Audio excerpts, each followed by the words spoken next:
Hello विद्यार्थी मित्रों, हूँ रविंद्र बलर ऑनलाइन लेक्चर ની અંદર આપનું સ્વાગત કરું છું। પેપર નંબર 12 સામાજિક સંશોધન પદ્ધતિઓ। તો ગયા લેક્ચરની અંદર છે એ આપણે સામાજિક સંશોધનના સ્વરૂપ લાક્ષણિકતાઓ વિશે છે એ વાત કરેલી। એની પછી છે એ આપણે સંશોધનના પ્રકારો વિશે આપણે વાત કરેલી અને હવે આજના આ લેક્ચરની અંદર છે એ આપણે સંશોધન યોજનાના સોપાનો અથવા તો પાસાઓ વિશે છે એ આપણે ચર્ચા કરવી છે। તો સૌપ્રથમ તો આપણને એ ખ્યાલ હોવો જરૂરી છે કે સંશોધન યોજનાનો અર્થ શું થાય અથવા તો સંશોધન યોજના એટલે શું। તો સંશોધન યોજના એક એવું આયોજન છે જેમાં પરિસ્થિતિ, સમય, સંજોગો મુજબ સંશોધન કાર્ય કરવાની એક રીત છે। જોજો, સાંભળજો, પરિસ્થિતિ, સમય અને સંજોગ મુજબ છે એ સંશોધન કાર્ય કરવાની એક પ્રકારની રીત। પરંતુ આ આયોજન જડ કે અપરિવર્તનશીલ ન હોય અથવા તો આપણે એવું કહી શકીએ કે ભાઈ એ છે એ અપરિવર્તનશીલ ન હોઈ શકે। આથી યોજનાને સંશોધનની માર્ગદર્શિક તરીકે પણ ઓળખવામાં આવે છે। હવે કોઈ પણ બાબત હોય એની અંદર પરિવર્તન છે એ શક્ય છે, એટલે આપણે એવું ન કહી શકીએ કે ભાઈ હું જે સંશોધન કરી રહ્યો છું એ અપરિવર્તનશીલ છે અથવા તો જડ છે, એની અંદર પરિવર્તન છે એ શક્ય છે। હવે એની અંદર છે એ સેકોફ નામના વિદ્વાન છે એ એવું કહે છે કે ભાઈ સંશોધન યોજના એ નિશ્ચિત ક્રિયાંતિક કરવાની એક દિશામાં પરિસ્થિતિની ઉત્પત્તિથી પૂર્વ નિશ્ચયના નિર્ધારણો એક ક્રમ છે।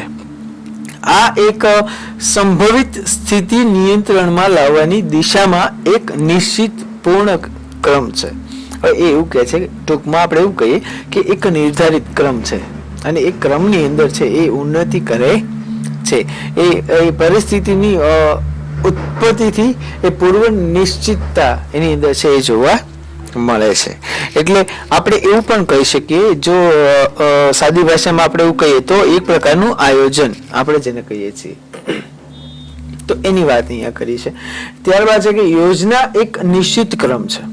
યોજના એટલે આપણે એક નિશ્ચિત ક્રમ, જેમ કે આપણી ફેમિલીમાં લગ્ન હોય તો સ્વાભાવિક છે કે આપણે બધું જ પ્લાનિંગ છે એ અગાઉ કરેલું હોય કે આપણે આવી રીતે કરશું, આજના દિવસે આ પ્લાનિંગ કરશું, મીન્સ કે આપણે એવું કહી શકીએ કંકોત્રીની અંદર મૂકવામાં આવતું મુહૂર્ત, તો એ પ્રકારે આ જોવા મળે। તો કે યોજના છે એક નિશ્ચિત ક્રમ છે જે ચોક્કસ વિષય તરફ છે એ દોરી જાય છે અને એક જ વિષય તરફ છે એ દોરી જાય છે।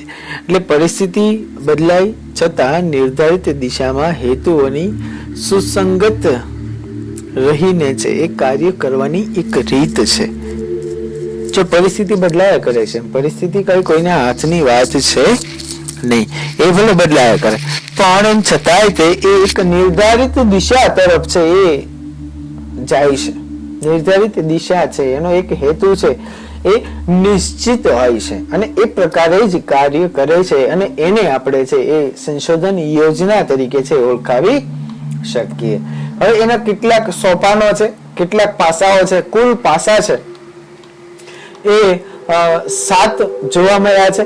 પણ આની અંદર છે એ પહેલા મુદ્દાની અંદર પેટા 5 પોઈન્ટ છે, બીજા મુદ્દાની અંદર 10 પોઈન્ટ છે અને એવી રીતે છે એ અલગ અલગ મુદ્દાની અંદર પેટા મુદ્દા છે તમે ડિસ્પ્લે ઉપર છે એ તમને દેખાડવામાં આવી રહ્યું છે, તમે ડિસ્પ્લે ઉપર છે એ જોઈ શકો છો। તો એની અંદર મુદ્દા નંબર 1 ની આપણે ચર્ચા કરીએ કે સંશોધન વિષયની વિચારણા અને પસંદગી તો કેવી રીતે થાય છે એની વાત અહીંયા જે કરી છે। તો કે સંશોધકે છે એ સૌ પ્રથમ વિચારણા કરીને વિષયની ચોકસાઈપૂર્વક પસંદગી કરી લીધી, એ બાદ જો ચોકસાઈપૂર્વક પસંદગી કરી લીધી એ બાદ હવે વૈજ્ઞાનિક સંશોધનનું પ્રથમ સોપાન કે પગથિયું છે આ એક વિષયની પસંદગી કરવી। હવે પીવી યંગ નામના વિદ્વાન એવું કહે છે અને એના જેવા કેટલાક બીજા વૈજ્ઞાનિકો છે એ એવું કહે છે કે પ્રાથમિક જરૂરિયાત તરીકે ઓળખવામાં આવે છે। આ જે છે પહેલું સોપાન એ સંશોધનની એક પ્રાથમિક જરૂરિયાત તરીકે ઓળખવામાં આવે છે। કારણ કે તેના વગર છે એ કોઈ પણ સંશોધન કાર્યનો આરંભ થઈ શકે નહીં. અને આ માટે છે એ પુરોગામી સંશોધનનું વિહંગાવલોકન જરૂરી છે. જો વિહંગાવલોકન એક નવો શબ્દ છે. વિહંગાવલોકન એટલે અગાઉના સંશોધનની પૂર્વ તૈયારી. જે આપણે સંશોધન કરવાનું છે એની પૂર્વ એટલે એની પહેલાની જે આપણી તૈયારી હોય છે. જેમ કે મકાન બાંધવાનું હોય તો આપણે જે મરી મસાલાઓ બધા ભેગા કરીએ. મરી મસાલા એટલે મરચું મીઠું નહીં. મરી મસાલા મીન્સ કે મકાન બનાવવું હોય તો રેતી, ઈટ, સિમેન્ટ આ બધું જે જોવે છે, લોખંડ જોવે છે, તો એ બધું આપણે પહેલા ભેગું કરીએ છીએ, પછી મકાનની શરૂઆત કરીએ છીએ. એમને મકાનની શરૂઆત થાય નહીં. તો એને આપણે વિહંગાવલોકન તરીકે છે ઓળખાવી શકીએ. હવે સંશોધન વિષયની પસંદગી કરતી વખતે છે એ સંશોધકે અનેક બાબતો છે એ ધ્યાનમાં રાખવાની હોય છે. હવે શ્રીમતી યંગ છે એ જે કહેવા માંગે છે કે ભાઈ કઈ બાબતો ધ્યાનમાં રાખવી જોઈએ, તો કે એ 5 બાબતોને છે એ સ્પષ્ટ રીતે છે વર્ણવે છે, જે તમે ડિસ્પ્લે ઉપર છે એ જોઈ શકો છો. તો અહીંયા આગળ છે એ પહેલી બાબત એ વર્ણવે છે કે ભાઈ વિષય ક્ષેત્રને સમજવાની સંશોધનની શક્તિ. વિષય ક્ષેત્ર એટલે તમે જે વિષય પસંદ કર્યો છે, તમે જે ટાઇટલ પસંદ કર્યું છે એના ક્ષેત્રને સમજવાની શક્તિ છે એ સંશોધકની અંદર છે એ હોવી જરૂરી છે. એટલે સંશોધકની વિષયની પસંદગી કરતી વખતે વિષયના ક્ષેત્રને અને તેના વિસ્તૃત ગર્ભિતાર્થોને સમજવાની પોતાની શક્તિ. જો ગર્ભિતાર્થો, અહીંયા આગળ એક નવો શબ્દ આવ્યો છે. હવે ગર્ભિતાર્થો એટલે બીજા કરતા આપણે સમજીએ તે, બીજા સમજે છે કે નહીં એ નથી ખબર, પણ હું સમજુ છું એને ગર્ભિતાર્થો તરીકે. એટલે એ બાબતની જે જોવાની નજર છે એ મારી દ્રષ્ટિએ અલગ છે. જો પબ્લિકની દ્રષ્ટિએ અલગ છે અને મારી દ્રષ્ટિએ, હું સંશોધક છું એટલે મારી દ્રષ્ટિ એવા પ્રકારની છે. તો એ શક્તિ છે એ હોવી જરૂરી છે એવું આ વિદ્વાન શ્રીમતી યંગ છે એ બતાવે છે. એની પછી સાધનોની મર્યાદા. હવે સંશોધન કરવા માટે છે એ જરૂરી બનતા સાધનોની મર્યાદા હવે સંશોધકે ધ્યાનમાં રાખવી જોઈએ. કેમ કે નાણાંની સગવડ, સમયની અનુકૂળતા, મદદ નિશોની સંખ્યા, તો આ બધું પણ એની અંદર જરૂરી છે. તમે સંશોધન કરવા બેઠા હો સાવ એકલા હો તો કઈ થાય નહીં, અથવા તો તમારી પાસે પૈસા હોવા જોઈએ. પછી કે સંશોધન કરવા માટે સમયની પણ અનુકૂળતા હોવી જોઈએ. જેમ કે અત્યારે છે એ મારું પીએચડી નું કામ છે, તો સ્વાભાવિક છે કે કોરોનાના હિસાબે છે એ આપણે આગળ પીએચડી નું કામ કરી શકતા નથી. કોલેજો બધી બંધ હતી, હવે એક્ઝામ સમય શરૂ થયો છે, તો કોઈ મને ટાઈમ આપી શકવાનું નથી. એટલે હું કોઈ અધ્યાપકો સાથે છે મારી પ્રશ્નાવલી શેર કરી શકતો નથી. આ એક મારી મજબૂરી ઊભી થઈ છે. તો સ્વાભાવિક છે કે સમયની અનુકૂળતા તો એ પણ હોવું જોઈએ. મદદનીશોની સંખ્યા તો કે બહોળા પ્રમાણમાં હોવી જોઈએ કે જેથી કરીને તમારું સંશોધન છે એ તમને થવામાં મદદ કરે છે. તો સાધનોની મર્યાદા. ત્યારબાદ છે પ્રવૃત્તિની ઉપલબ્ધતા.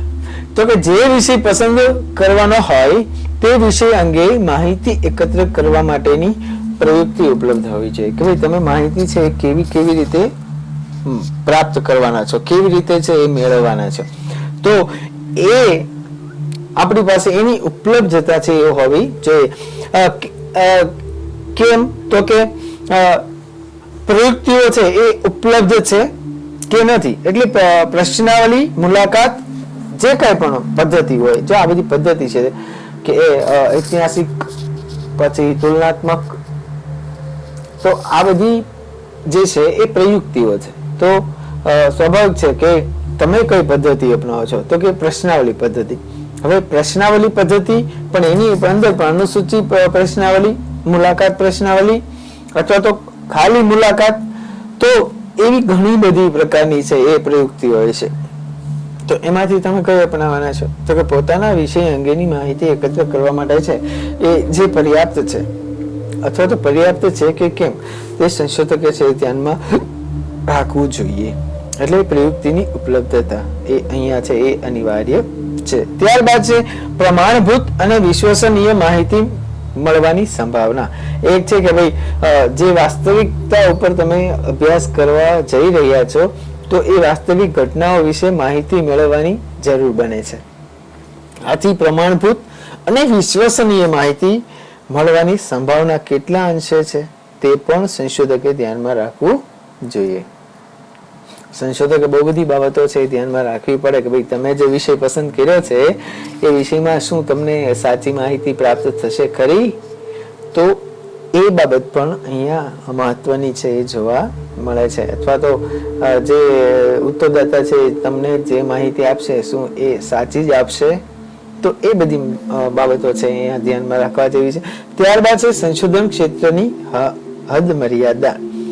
હવે અહીંયા આગળ આવે છે સંશોધન ક્ષેત્રની હદ મર્યાદા સંશોધકે છે એ વિષય પસંદ કરતી વખતે ધ્યાનમાં રાખવાની હોય છે. પોતે પહોંચી વળી શકે, સમજી શકે અને સ્પષ્ટતાપૂર્વક રજૂ કરી શકે તેવો સીમિત વિસ્તાર અથવા તો વિષય તેને પસંદ કરવો જોઈએ. જે બાબતે સંશોધન કરો છો એનો એરિયો મીન્સ કે વિસ્તાર એ નક્કી કરવો જોઈએ.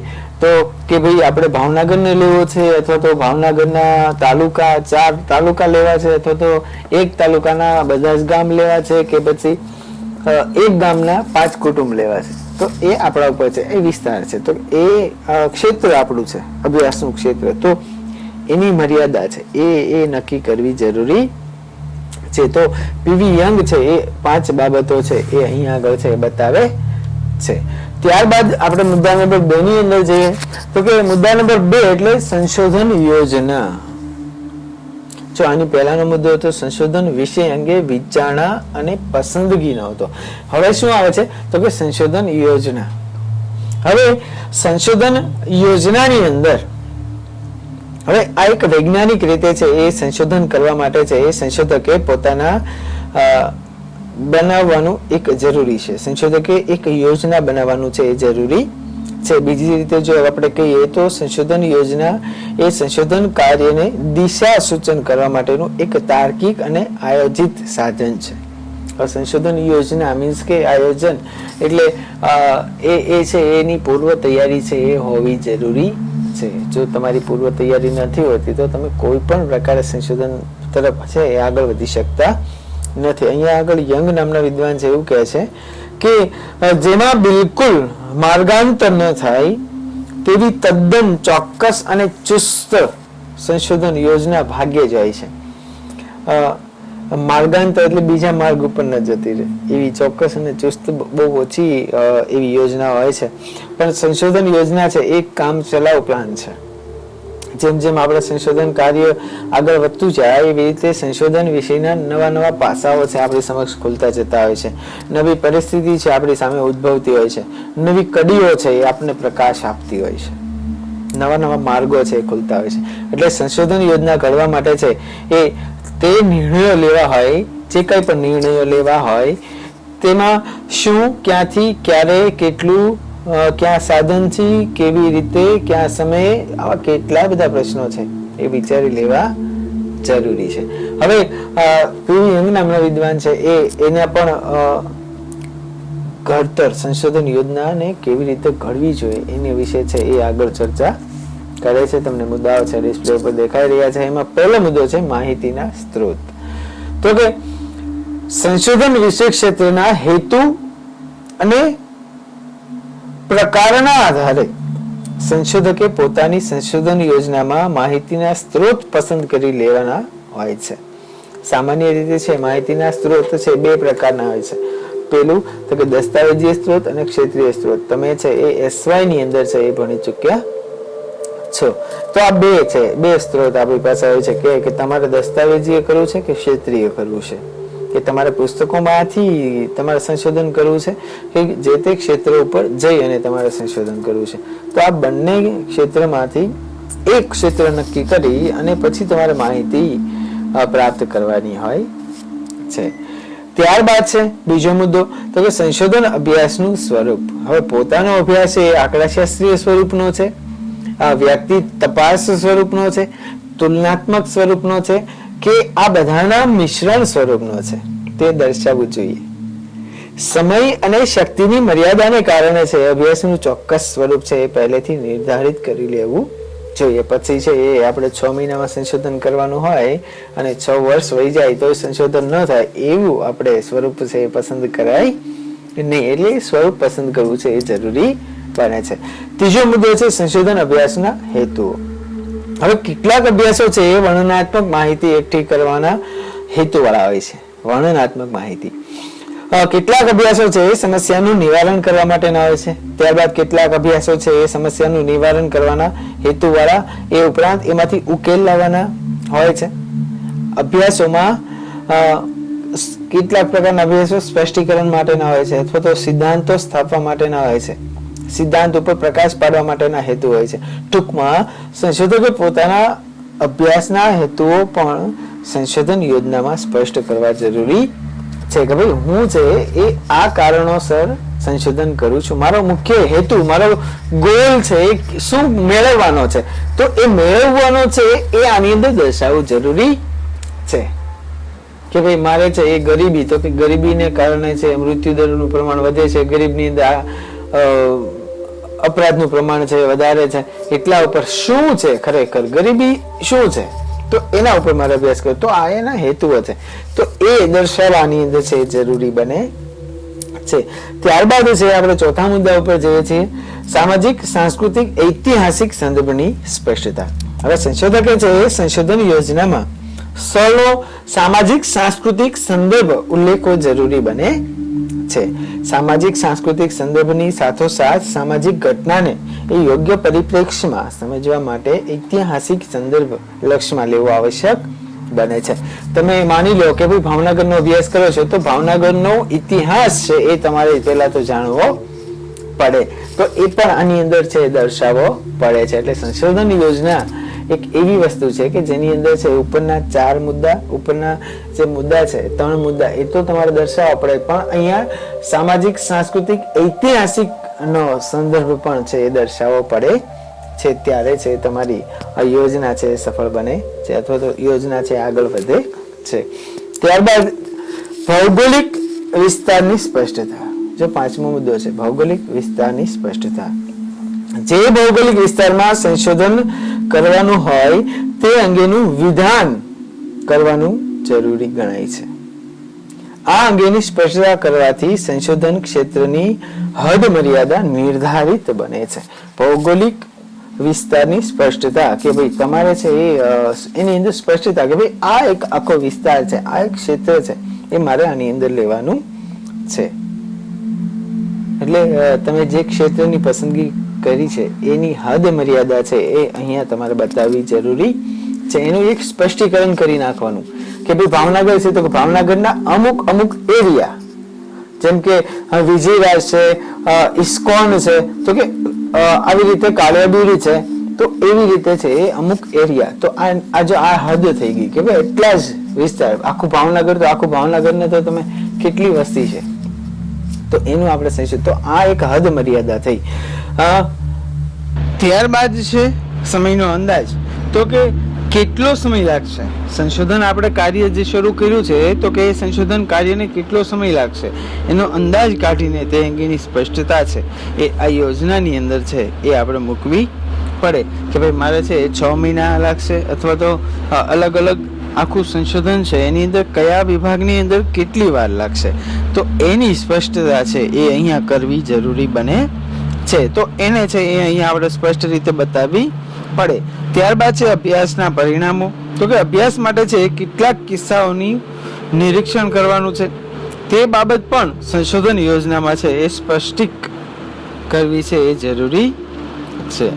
અથવા તો આપણે એવું કહી શકીએ કે અભ્યાસના પરિણામો નહીં પણ અભ્યાસના માપન, એવું પણ આપણે કહી શકીએ. એટલે કે ગરીબ, અમીર, ગુનેગારો, તો આ બધા છે એનું પ્રમાણ કેટલું છે, તો આ સમગ્રનો અભ્યાસ છે કરે છે, તેના ભાગનો અભ્યાસ છે એ કરે છે. તો એ બાબત છે એ અહીંયા સ્પષ્ટ કરવી જરૂરી બને છે. એટલે કે કેટલીક બાબત પણ સંશોધકે છે અગાઉથી નક્કી કરી લેવાની હોય છે. ત્યારબાદ છે માહિતી એકત્ર કરવા માટે પ્રયુક્તિઓ. તો કે સંશોધન વિશેની માહિતી એકત્ર કરવા માટે છે કેટલીક પ્રયુક્તિઓ છે જેને ઉપયોગ કરવો જરૂરી બને છે. તેની સંશોધન યોજનામાં છે એ સ્પષ્ટતા કરવી છે એ અહીંયા જરૂરી બને છે. કેમ કે માહિતી એકત્ર કરવા માટે છે એ પ્રયુક્તિઓ વિવિધ છે, જેમ કે નિરીક્ષણ પદ્ધતિ, મુલાકાત પદ્ધતિ, અનુસૂચિ, પ્રશ્નાવલી અનુસૂચિ, વ્યક્તિ તપાસ પદ્ધતિ વગેરે. તો આ માહિતીના સ્વરૂપને છે એ સ્ત્રોતને કદને ધ્યાનમાં રાખી અને પ્રયુક્તિ વધુ કઈ ઉપયોગી બનશે એની સ્પષ્ટતા છે એ જરૂરી છે. તો અહીંયા આગળ છે માહિતી એકત્ર કરવા માટે છે જે પ્રયુક્તિ આપણે વાપરવાના છીએ એ પ્રયુક્તિ મૂકવી છે એ જરૂરી બને છે. ત્યારબાદ છે સંશોધન એકમોની વ્યાખ્યા. તો કે વિજ્ઞાનમાં છે એ એકમ એટલે સામાજિક પરિસ્થિતિ અથવા કોઈ એક વ્યક્તિ. જો સામાજિક એકમ મીન્સ કે કોઈ એક વ્યક્તિ અથવા તો સામાજિક પરિસ્થિતિ અથવા કોઈ એક ઘટના જેનો સમગ્રપણે વિચાર કરવાનો આપણે છે. અભ્યાસનું એકમ નાનું પણ હોઈ શકે, મોટું પણ હોઈ શકે, સાદું પણ હોઈ શકે, જટિલ પણ હોઈ શકે. જટિલ મીન્સ કે ગૂંચવણ ભર્યું. એટલે એ સ્પષ્ટ આપણી સાથે હોય તો આપણે છે એના ઉપર વધારે ધ્યાન આપી શકીએ છીએ. એટલે કે સંદિગ્ધ પણ હોઈ શકે. સંદિગ્ધ એટલે વધારે પડતું ગૂંચવણ ભર્યું હોય. તો એ બધી બાબતોને અહીંયા આપણે દર્શાવવી જરૂરી બને છે. ત્યારબાદ છે ગ્રંથાલયનો ઉપયોગ. એટલે કે સંશોધન કાર્યમાં પ્રારંભિક કામગીરી તરીકે છે ગ્રંથાલયનો ઉપયોગ અત્યંત મહત્વની બાબત છે. સંશોધનને છે એ ગ્રંથાલયમાંથી પોતાના સંશોધન વિષયો અંગેના અને પદ્ધતિ શાસ્ત્રના પુસ્તકો, સંશોધન લેખો, તેની ટીકાઓ વગેરે વિવિધ પ્રકારનું સાહિત્ય છે આપણને મળી રહેતું હોય છે. તો આપણે એનો ઉપયોગ કરવાના છીએ, કેવી રીતે કરવાના છે એ અહીંયા દર્શાવવું જરૂરી બને છે. હવે છેલ્લો મુદ્દો છે આની અંદર કે સંદર્ભ સૂચિ. જો સંદર્ભ સૂચિ એટલે હરેક પેપરની અંદર, હરેક પેપર સ્ટાઇલની અંદર, બધાની અંદર, હરેક બુક્સની અંદર, હરેક સંશોધનની અંદર છે એ આ ટોપિક છે એ જરૂરી છે. અને છેલ્લે છે એ હંમેશા છેલ્લા પેજ ઉપર છે સંદર્ભ સૂચિ છે એનો ઉલ્લેખ કરવામાં આવ્યો હોય છે કે ભાઈ ઉપલબ્ધ સ્ત્રોત અથવા તો ગ્રંથાલયનો સંપર્ક સાધવાની સાથે સાથે સંદર્ભ સૂચિ બનાવવાની એ શરૂઆત કરી દેવી જોઈએ. દરેક સંદર્ભ જુદા કાર્ડ પર લખવો કે જેથી કરીને આપણે યાદ રહે, અથવા તો જુદા કાર્ડ પર સંદર્ભ લખતી વખતે લેખકનું છેલ્લું નામ અથવા અટક પ્રથમ લખવું. નામ છેલ્લે અટક પહેલા લખવાની કહે છે. પછી તેનું ટૂંકું નામ કે આખું નામ એ પાછળ લખવાનું છે. ત્યાર પછી છે સંદર્ભનું માળખું છે, પ્રકાશનનું નામ, પ્રકાશનની તારીખ, જેમ કે એજી શાહ છે કે દવે. પ્રકાશન તો કે અનડા પ્રકાશન અમદાવાદ. તો આવી રીતે અને છેલ્લે સાલ લખવાની હોય. તો એવી રીતે છે એ લખવું આની અંદર ઉલ્લેખનીય બને છે. હવે અહીંયા આગળ છે એ આપણે આ પોઈન્ટ જે છે એ પોઈન્ટ આપણે પૂરો કરીએ છીએ. તો હવે પછી છે એ મુખ્ય ત્રીજો પોઈન્ટ. પહેલો પોઈન્ટ આપણે ભણ્યા સંશોધન વિષયની વિચારણા અને પસંદગી કેવી રીતે કરવી એ. પછી બીજો પોઈન્ટ સંશોધન યોજના જે આપણે અત્યારે પૂરો કર્યો. અને હવે પછી છે ઉપકલ્પનાનું નિર્માણ. જો પહેલા આટલી વસ્તુ છે આપણી પાસે તૈયાર હોય તો પછી એના ઉપરથી કે આપણે ઉપકલ્પનાનું નિર્માણ, જો કે આપણી પાસે પહેલેથી ઉપલબ્ધ હોય જ છે, પણ એમ છતાંય છે કે ત્રીજું સોપાન કે જે ઉપકલ્પનાનું નિર્માણ જે સંશોધન યોજનાનો એક મહત્વનો ભાગ છે. તો આમ છતાં સામાજિક સંશોધનની સમગ્ર કાર્યવિધિમાં ઉપકલ્પનાનું નિર્માણ છે એ અત્યંત મહત્વનો તબક્કો છે. તે સંશોધન પ્રશ્ન એટલે કે સમસ્યાના ઘડતરનો નિર્દેશ કરે છે. આપણે કોઈને ટાઇટલ કહીએ અથવા તો ઉપકલ્પના કહીએ એટલે તરત સામેવાળા વ્યક્તિને અંદાજ આવી જાય કે ભાઈ આની અંદર આવી વાતો છે એને આવરી લેવામાં આવી છે.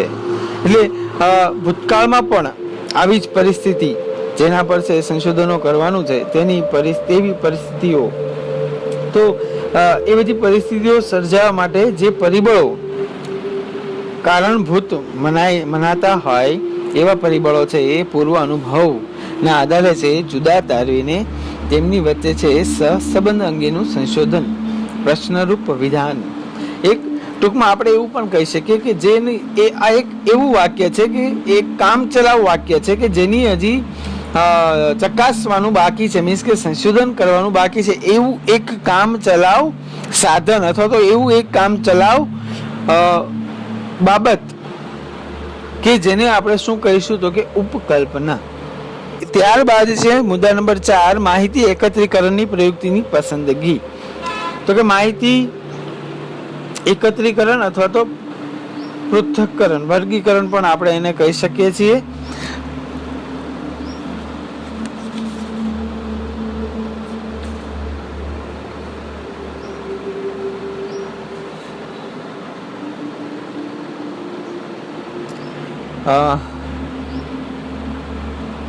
સોરી, થોડીક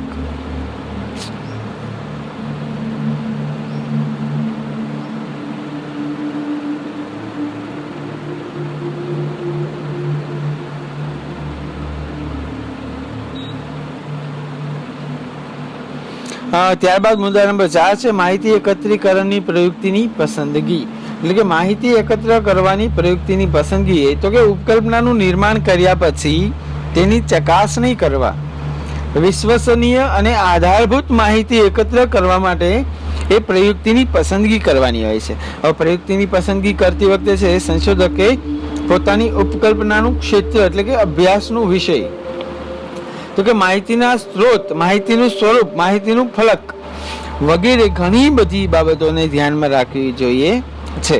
આવી પ્રયુક્તિઓ છે એ અનેકવિધ છે, જેમ કે નિરીક્ષણ, મુલાકાત, પ્રશ્નાવલી, આ જે આપણે આગળ ભણી ગયા છે, અનુસૂચિ, એકમ અભ્યાસ. તો આ બધી છે એ વ્યાપકપણે છે એનો ઉપયોગ છે સંશોધનની અંદર છે થતો હોય છે. તો આ પ્રયુક્તિને પસંદ કરવી જરૂરી બને છે. ત્યારબાદ છે સંશોધન સોપાનોમાં પ્રયુક્તિની પસંદગીનું સોપાન એ અત્યંત મહત્વનું છે. માહિતીના એકત્રીકરણનો આખો આધાર એ પ્રયુક્તિની પસંદગી ઉપર રહેલો છે. આપણે જે માહિતી મેળવશું એ માહિતીનો સંપૂર્ણ આધાર છે. એ કેવી રીતે મેળવશું, કેવી રીતે આપણને પ્રાપ્ત થશે, એ બધું જ પ્રયુક્તિ ઉપર આધાર રાખે છે. એટલે એને છે પ્રયુક્તિ કાળજીપૂર્વક, વિચારણાપૂર્વક છે એને પસંદ કરવાની હોય છે. ત્યારબાદ છે આપણે તપાસ છે એ હાથ ધરી શકીએ છે. દુબે એવું કહે છે કે તપાસના સાધનોને ધારદાર બનાવવા જરૂરી બને છે. જેમ કે આપણે કોઈ વૃક્ષ કાપવું હોય તો કુવાડી કે જે કાંઈ છે એને આપણે ધારદાર બનાવવી પડે. જો બૂઠી હોય તો એ આપણે કાપી શકતા નથી. તો જો આ છે એ આપણું એક હથિયાર છે, માહિતી એકત્રીકરણની પ્રયુક્તિઓ, કે જે ધારદાર હશે તો જ આપણે, દમદાર હશે, ધારદાર હશે તો જ આપણે આગળ વધી શકશું અથવા તો સચોટ માહિતી છે પ્રાપ્ત કરી શકશું. બાકી છે એ દ્વિધા આની અંદર છે એ ઊભી થવાની છે. ત્યારબાદ છે મુદ્દા નંબર 5, ઉપકલ્પનાની ચકાસણી માટે માહિતીનું એકત્રીકરણ. હવે આપણી પાસે છે એ પ્રયુક્તિ પસંદ થઈ ગઈ છે, તો સ્વાભાવિક છે કે પ્રયુક્તિ જે પસંદ કરી છે એના કારણે એનાથી માહિતી છે આપણે એકત્ર કરવાની છે. એ એકત્ર શું કામ કરવાની છે તો કે આપણી ઉપકલ્પનાની ચકાસણી આપણે કરવાની છે. એટલા માટે તો કે અલગ અલગ જગ્યા ઉપરથી જઈ અને આપણે છે એ માહિતીને એકત્ર કરવાની હોય છે. એટલે કાળજીપૂર્વક ધ્યાન રાખી અને જ્યાં સુધી તેની ચકાસણી ન આવે ત્યાં સુધી છે વિજ્ઞાનમાં તેનો યથાર્થ જ્ઞાન તરીકે સ્વીકાર ન થાય ત્યાં સુધી આપણે છે એની પાછળ મંડ્યા રહેવું પડે છે. એટલે કે ઉપકલ્પનાની યથાર્થતા છે એ આપણે અહીંયા સિદ્ધ કરવી પડે છે. તો અહીંયા આગળ છે ડેટા એકત્રિત કરવાની પ્રોસેસ છે એ આપણે પાર પાડવાની હોય છે. એટલે સંશોધકે છે પોતાની ઉપકલ્પના છે એ સાચી જ છે એવું પુરવાર કરવા માટે છે સંશોધનનો પ્રારંભ કરવો જોઈએ નહીં, પણ વૈજ્ઞાનિક સ્પિરિટ દાખવીને છે તેને સ્પષ્ટ રીતે ઉપકલ્પનાની ચકાસણી કરવી જોઈએ અને સંશોધનના અંતે હકારાત્મક કે નકારાત્મક એ બેમાંથી ગમે તે પ્રકારના પરિણામ સ્વીકારી લેવા જોઈએ. પછી એવું પણ નથી કે તમે છે એ સંશોધન કર્યું એટલે તમારી ઉપકલ્પના અહીંયા ખોટી પડી તો એને સાચી પુરવાર કરવી જોઈએ નહીં. એ ખોટી છે તો આપણે માની લેવું જોઈએ કે ભાઈ ચાલો આવું કંઈ શક્ય છે નહીં, કે ભાઈ ગરીબ છે એની અંદર ગુનાનું પ્રમાણ વધારે છે, આપણે એમને એમ કહી શકતા નથી.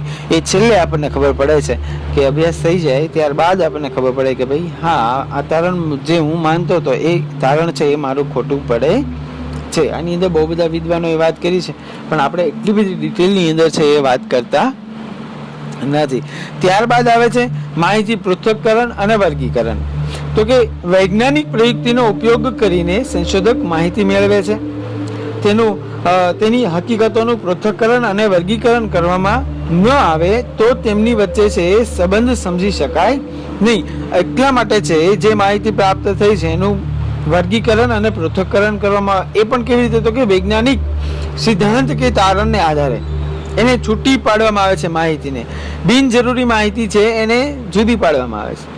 આથી સંશોધક એકત્ર કરેલી માહિતીનું છે એ અહીંયા આગળ છે વર્ગીકરણ કર્યું કહેવાય. જુદી જુદી હકીકતો વચ્ચે જોવા મળતા સંબંધોને આધારે તેમની વચ્ચે જોડાણ કરવાની કોઈને કોઈ પદ્ધતિ છે એ અવશ્ય અપનાવે છે. એટલે કે હકીકતોના વર્ગીકરણનું સ્વરૂપ કેવું હશે તેનો આધાર એ અભ્યાસના સ્વરૂપ ઉપર છે એ જોવા મળે છે. અહીંયા આગળ છે એ યંગ નામના વિદ્વાન છે એવું કહે છે કે વર્ગીકરણ વધુ સારું અને ઉપયોગી બનાવવા માટે માહિતીને શક્ય એટલા ઓછા વર્ગોમાં વહેંચવી જોઈએ.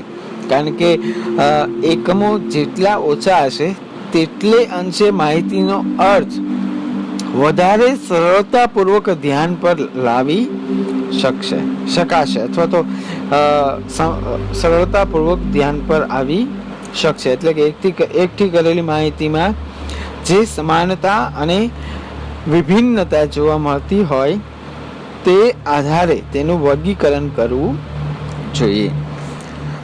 ત્યારબાદ છે 7મો મુદ્દો છે સંશોધનના તારણો અને સામાન્યીકરણ. તો કે સંશોધનના તારણો અને સામાન્યીકરણ જો આ છેલ્લો મુદ્દો છે. તો એની અંદર છે એ માહિતીનું વર્ગીકરણ કરવાથી જુદી જુદી હકીકતો વચ્ચેનો સંબંધ સમજવામાં સરળતા રહે છે. આથી સંશોધનના આ સોપાનમાં સંશોધક હકીકતો વચ્ચેના સંબંધો અંગે ચોકસાઈપૂર્વકના વિધાનો કરે છે. બીજી રીતે જો આપણે કહીએ તો માહિતીના વર્ગીકરણના આધારે સંશોધક પોતાના સંશોધનો તારણો રજૂ કરે છે. આવા તારણોની જેમાં રજૂઆત કરવામાં આવે છે તેને સંશોધન અહેવાલ કહેવામાં આવે છે.